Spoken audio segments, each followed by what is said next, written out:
तो अभी जी मैं जरा फिर से एक बार व्यूअर्स को ले जाता हूं आंकड़ों के ऊपर। देखिए 54 सीटों पर भाजपा आगे हो गई है, 135 ट्रेंड्स हमारे पास हैं, अब 74 पर आम आदमी पार्टी है। तो ऐसे देख के ये नहीं लगता कि बिल्कुल एक तरफा लड़ाई है, बीजेपी टक्कर में है, लड़ाई में है। अभी जैसा भास्कर बता रहे थे, बीजेपी के अपने बहुत स्ट्रांग होल्ड्स हैं दिल्ली के अंदर, खासतौर पर पूर्वी दिल्ली में भाजपा को लगता है कि वो नंबर 1 पार्टी रहेगी। आम आदमी पार्टी ओवरऑल अभी तक ट्रेंड्स में आगे चल रही है, 74 सीटों पर आगे चल रही है। 126 सीटें, आप आधा माने फिगर तो 125 सीटों का है, तो उसको पार करना है। आम आदमी पार्टी उसके सबसे नजदीक पहुंची है। कांग्रेस पार्टी काफी पीछे पिछड़ती हुई दिखाई दी, केवल 6 सीटों पर वो आगे दिखाई दे रही है और एक पर अन्य यानी निर्दलीय दिखाई दे रहे हैं, या इसमें कोई और दूसरी पार्टी भी हो सकती है। 135 सीटों के ट्रेंड आपके सामने। एमसीडी चुनाव में इस वक्त आम आदमी पार्टी सबसे आगे चल रही है। दिल्ली की ये बस, दिल्ली के ऑटो आपको इंडिया टीवी की स्क्रीन पर चलते हुए दिखाई देंगे। दिल्ली की वो सफाई का करने वाली गाड़ी, कूड़ा उठाने वाली गाड़ी भी आपको नजर आएगी और ये आंकड़े लेकर के आएगी स्क्रीन पर आपके लिए। 54 भाजपा, 74 आम आदमी पार्टी और 6 कांग्रेस पार्टी। पीएमईजीपी योजना के तहत 10 लाख लोन लेकर क्या अपना खुद का बिजनेस शुरू करना चाहते हो? इसे लेने के सीक्रेट्स को जानना चाहते हो? तो फ्रीडम ऐप को अभी डाउनलोड कीजिए। तो स्वामी जी देखिए, बीजेपी ऐसा नहीं है कि बिल्कुल गेम में नहीं है। अभी भी 15 साल के बावजूद एमसीडी में सत्ता में रहने के बीजेपी अच्छा परफॉर्मेंस दिखा रही है। अब यह अलग बात है कि मेयर किसका बनता है या किसके हाथ में सत्ता आती है। देखो, बीजेपी दुनिया की सबसे बड़ी राजनीतिक पार्टी है, भारत दुनिया का सबसे बड़ा लोकतंत्र है और उसमें मोदी ब्रांड का कोई मुकाबला नहीं है, अमित शाह जी का कोई मुकाबला नहीं है। लेकिन मैंने कहा, अब मोदी जी और अमित शाह जी के साथ साथ गडकरी जी और राजनाथ जी के साथ साथ पीयूष गोयल जी की तरह ऐसे जैसे सेंटर में इनके पास में 10-15 कद्दावर नेता हैं, ऐसे एक एक स्टेट में भी इनके पास में ऐसे 5-5, 10-10 ऐसे बड़े नेता हो। अरे 5-10 नहीं हो तो 2-3 तो ऐसा हो, पूरा प्रदेश उनके पीछे खड़े होने में गौरव अनुभव करे। तो प्रांतीय स्तर पर और ज्यादा पुरुषार्थ करना पड़ेगा बीजेपी को, क्योंकि आपके पास तो कुछ खोने के लिए है ही नहीं ना। जो कुछ मिलेगा वो उनके लिए उपलब्धि ही होगी। हाँ, कांग्रेस को भी पूरी तरह से अपना कायाकल्प करना पड़ेगा, और जिसको कायाकल्प करना हो तो पतंजलि वेलनेस में आ जाओ थोड़ा। यहां हम तन का भी मन का भी कायाकल्प कर देते हैं और ऊर्जा से भर देते हैं, फिर अच्छे से लड़ेंगे भिड़ेंगे तो लोकतंत्र में पक्ष विपक्ष दोनों मजबूत रहेंगे। नहीं तो आप बुलाइए ना, चलते चलते राहुल गांधी राजस्थान पहुंच गए, कन्याकुमारी से आ जाएंगे हरिद्वार भी। हाँ, तो आज निमंत्रण देना ही पड़ेगा, संयुक्त हस्ताक्षर करके दूंगा अपने और सौरभ जी के कि आ जाओ।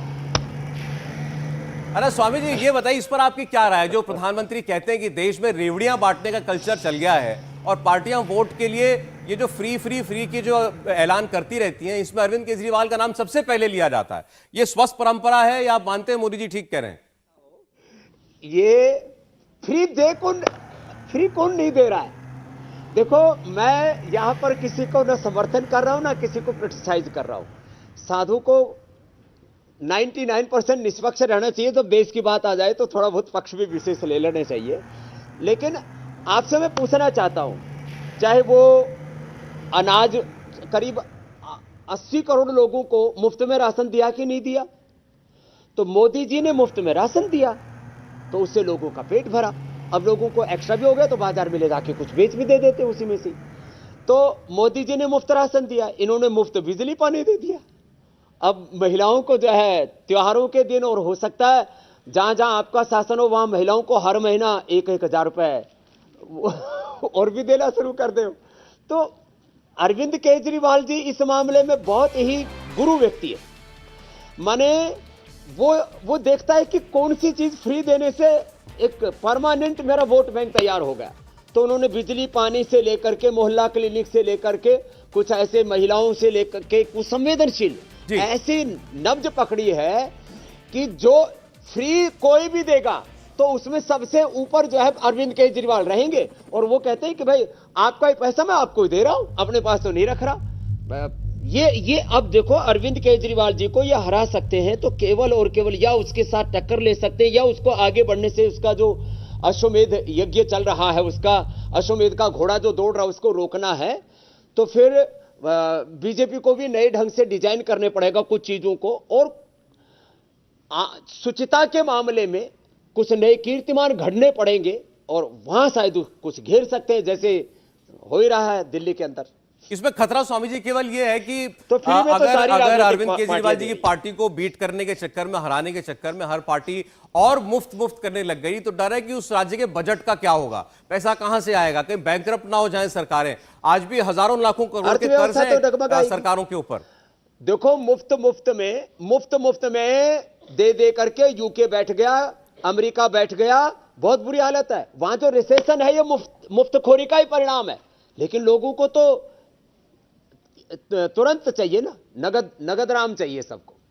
तो ये जो मामला हो गया है मुफ्तखोरी का, हरामखोरी का, अब इसको क्या बोले, अलग अलग तरह से। कुछ लोगों की तो सच में जरूरत होती है, कुछ लोगों के लिए तो सच में शिक्षा से लेकर के, स्वास्थ्य से लेकर के, बिजली पानी से लेकर के बहुत चीजों में उनको जिंदगी निर्वहन करना उसके लिए चुनौती बना हुआ है। तो हमें देश में कुछ नए अवसर खड़े करने पड़ेंगे कि आप दे दिए 20-25 करोड़ लोगों को रोजगार दे दीजिए, पूरे वर्ल्ड का मैन्युफैक्चरिंग हब बना दीजिए, फिर आपको मुफ्त में देने की जरूरत नहीं, मुफ्त से आगे बढ़ जाएंगे ना आप। पीएमईजीपी योजना के तहत 10 लाख लोन लेकर क्या अपना खुद का बिजनेस शुरू करना चाहते हो? इसे लेने के सीक्रेट्स को जानना चाहते हो? तो फ्रीडम ऐप को अभी डाउनलोड कीजिए। तो एक बैलेंस बनाना पड़ेगा, जो बहुत जरूरतमंद है, बेबस लाचार हैं, उनके लिए कुछ मुफ्त में भी देना पड़ेगा। बाकी देश में कुछ मैन्युफैक्चरिंग से लेकर हेल्थ, एजुकेशन, रिसर्च के कुछ ऐसे यूनिवर्सल ब्रांड हमें बनाने पड़ेंगे। वोकल फॉर लोकल, और लोकल को बनाना है ग्लोबल। ये जो आत्मनिर्भरता से लेकर के कुछ बड़े है ना ऐसे लक्ष्य, उसी के कारण से तो देश मोदी जी के पीछे खड़ा है। नहीं तो सारा एक तरफ सारा विपक्ष और एक तरफ मोदी जी का व्यक्तित्व कितना हिमालय जैसा विराट दिखता है, दूसरे उसके बगल में कोई खड़े हुए सब बोलने लगते हैं। स्वामी जी जरा मैं बता दूं आंकड़े, आप देखिए टक्कर जो है बीजेपी और आम आदमी पार्टी के बीच में ही है, केवल ये साफ हो गया। कांग्रेस पार्टी लड़ाई में बिल्कुल नजर नहीं आ रही है। 74 पर आप लीड कर रही है, 54 पर बीजेपी, 20 सीटों का अंतर है रुझानों में, और बीजेपी लड़ाई में है अभी भी, ये मानकर चलना पड़ेगा। हालांकि एग्जिट पोल में बिल्कुल एक तरफा सी जीत दिखा रहे थे आम आदमी पार्टी की, अभी तक तो ऐसा नहीं नजर आ रहा। इंडिया टीवी हर वक्त हर जगह डाउनलोड करने के लिए सर्च करें India TV news Google play store या ऐप स्टोर पर।